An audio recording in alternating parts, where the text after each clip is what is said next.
دوستو، یہ پرندے جو آپ دیکھ رہے ہیں بہت ہی غصے والے ہوتے ہیں اور ایک ہی جھنڈ میں ہوتے ہیں۔ اپنے مالک کے سوا کسی دوسرے بندے کو دیکھتے ہی چلانے لگتی ہیں اور اس کو مارنے کے لیے پیچھے بھی لگ جاتی ہیں۔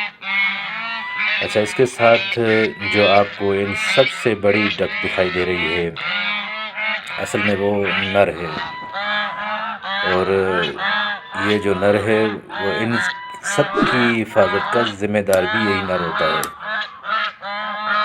آپ دیکھتے ہوں گے کہ جب مادی انڈے دیتی ہے تب یہ اس کی پہرے داری بھی کرتا ہے۔ اس وقت جو اس کے نزدیک آتا ہے اسے یہ نر ڈک جو ہے نا وہ کاٹنے کو دوڑتا ہے۔ اچھا، ایک بات اور کہ آپ ان کا گوشت بھی کھا سکتے ہیں۔ یہ پرندے حلال ہوتے ہیں اور اس کے انڈے بھی کھا سکتے ہیں۔